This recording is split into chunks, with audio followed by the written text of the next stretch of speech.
पूरब पश्चिम मुँह के घर दुल्हा चालू ने कोबर।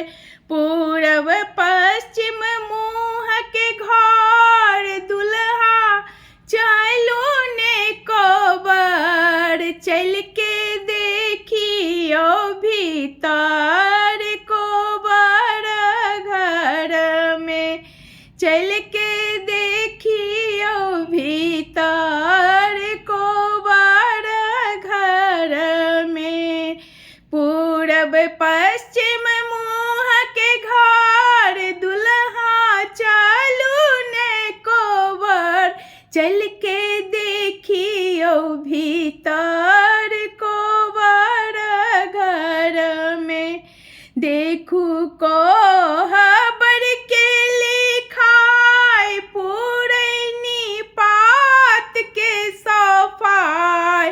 देखू कोहबर के लिखाई पुरैनी पात के सफाई।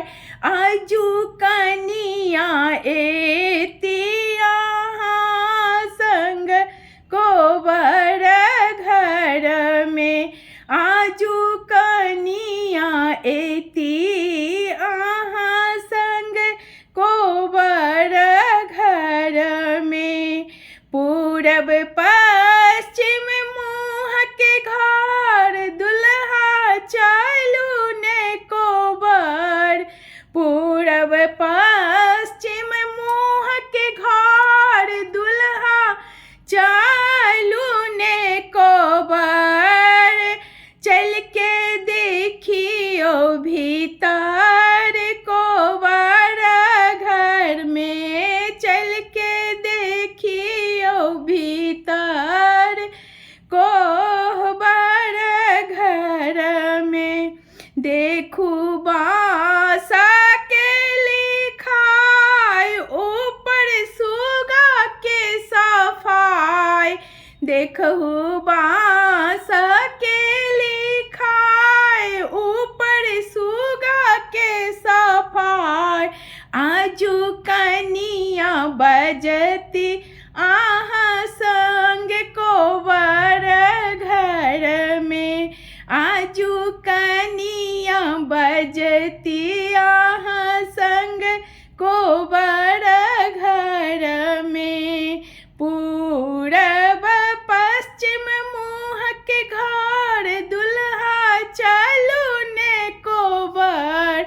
पूरब पश्चिम मुँह के घर दुल्हा चालू ने कोबर। चल के देखियो भीतर कोबर घर में।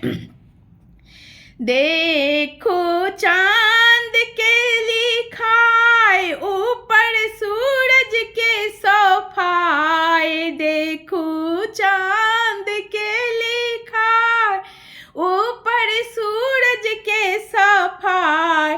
आजू कनिया रहती आहाँ संग कोबर घर में। आजू कनिया रहती आहाँ संग कोबर घर में। पूरब पश्चिम मुँह के घर दुल्हा चालू ने कोबर।